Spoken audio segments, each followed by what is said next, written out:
1990 education కార్యక్రమానికి స్వాగతం. నేను బ్రహ్మనాయుడు. ప్రస్తుతం మనతో ఉన్నారు ఐఆర్ఎస్సి ఆఫీసర్ డాక్టర్ సతీష్ గారు ఉన్నారు. సతీష్ గారితో మాట్లాడు.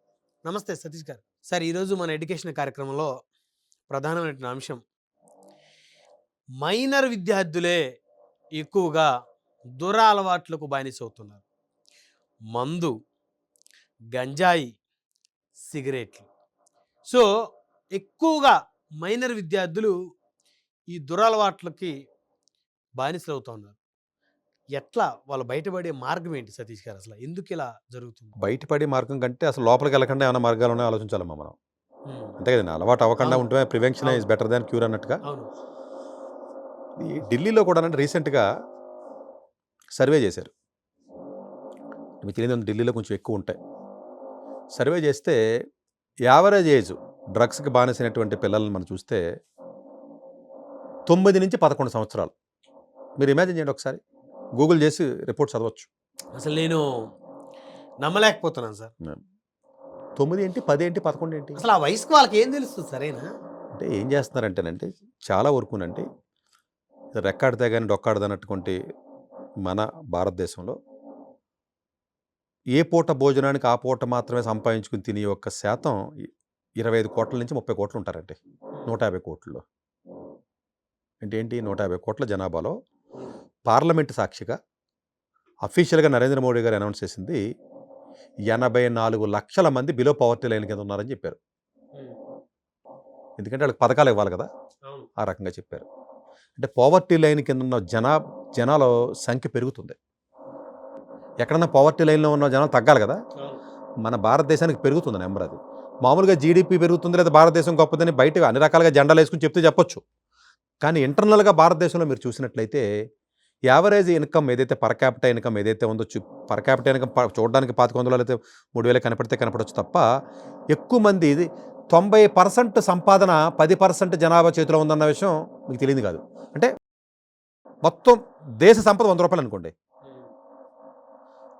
100లో 10 మంది చేతిలోనే ఉంది ఆ డబ్బంతా. అవును, 90% డబ్బు 90 రూపాయలు అక్కడే ఉంది. ఈ 90 రూపాయలు 10 మంది చేతిలోనే ఉంటుంది. ఇక్కడ 90 మంది జనాలకి డబ్బులు ఉండవు.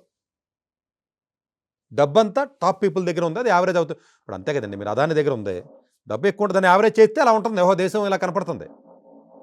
యావరేజ్ మీద మీకు కనపడదు కదండి, పూర్ పర్సన్ కనపడదు కదా, అంతే కదా. సో ఇది ఎప్పుడైతే మీకు ఈ టైప్ ఆఫ్ పీపుల్ వచ్చారో వీళ్ళని తల్లిదండ్రుల పాపం చక్కగా దగ్గర నుండి చూసుకునే పరిస్థితులు వీళ్ళు ఉండరు. ఎందుకంటే వాళ్ళకి అంత పాపం సదుపాయాలు ఉండవు కాబట్టి వాళ్ళ బతుకుదేరు గురించి రకరకాలుగా చేసుకునే ప్రయత్నంలో ఈ మీడియేటర్స్ ఎవరైతే ఉంటారో, బెగ్గర్స్ని అంటే పిల్లల్ని ఎత్తుకెళ్ళి బెగ్గింగ్ చేసి దగ్గర నుంచి అనుకోండి. ఇంకా అవును, ఎప్పుడైతే మీకు వచ్చి ఈ సిస్టమ్ వచ్చిందో, ఈ డ్రగ్స్ని వీటిని అమ్మడానికి పిల్లల్ని వాడతారు. ఫస్ట్ వీటిని అమ్మడానికి వాడతారు, అలవాటైన వాళ్ళు కాదండి వాళ్ళు, అమ్మడానికి వాడుతున్నారు డబ్బులు ఇస్తామని చెప్పి. అమ్మడానికి చిన్నపిల్లలు అయితే ఎవరికి అనుమానం రాదు కదని చెప్పి చిన్నపిల్లలు వాడుతూ ఉంటారు వాళ్ళు. వీడికి ఏదో ఒక టైంలో వీడు విననో చేయను అంటే వీడికి కొంచెం అలవాటు చేస్తారు. వీడికి అలవాటు చేసిన తర్వాత ఏం చేస్తుంది సార్, దాని గురించైనా వీడికి నచ్చపోయినా పని చేస్తాడు. అలవాటైందండి, ఒక 12-13 ఏళ్ళ పిల్లడికి అలవాటైంది. అలవాటైన తర్వాత నువ్వు ఇవ్వలేదనుకో ఆ వస్తువు వాడికి, ఇది చేస్తేనే ఇస్తానంటే ఏం చేస్తాడు చెప్పండి, మీరే చెప్పండి. మర్డర్ కూడా చేస్తాడు. ఎందుకంటే ఆ నరాలు లాగేస్తూ ఉంటాయి వాడికి, గంజాయి కానీ లేకపోతే ఇంకోటి కానీ. ఎక్కువ మంది పిల్లల్ని ట్రాన్స్పోర్టేషన్కి వాడుతున్నారండి సిటీస్లో. ఆంధ్రప్రదేశ్లో మొట్టమొదటి ప్లేస్ చెప్పాలంటే గుంటూరే. ఎక్కువ గంజాయి ఉండేది గుంటూరే, చాలా లెక్కల్లో తేలింది. మరి చంద్రబాబు నాయుడు గారు చాలా దాన్ని ట్రై చేస్తున్నారు కంట్రోల్ చేయడానికి. ఒకటి.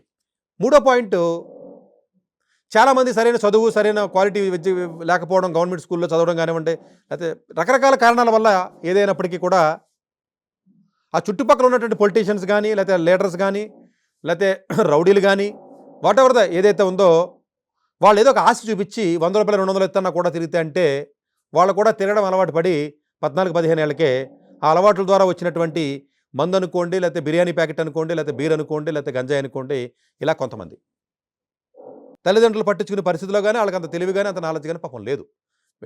భారతదేశం మొత్తం మీద 30 కోట్ల మంది స్టూడెంట్స్ ఉన్నారండి. ఏకంగా 30 కోట్ల మంది స్టూడెంట్స్తో చదువుకున్న పేరెంట్స్, కొంచెం బాగా మిడిల్ క్లాస్ ఫ్యామిలీస్, కొద్దో గొప్ప పిల్లల్ని చూసుకుని ఆ స్తోమతో లేకపోతే ఉన్నటువంటి విద్యార్థుల యొక్క 30 కోట్లలో పట్టుమని 3 కోట్లు ఉండరు.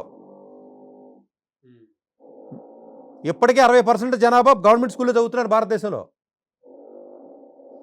గవర్నమెంట్ స్కూల్లో చదివే పిల్లల యొక్క సామాజిక పరిస్థితులు, ఆర్థిక పరిస్థితులు ఎలా ఉంటాయని మీకు చెప్పక్కర్లా.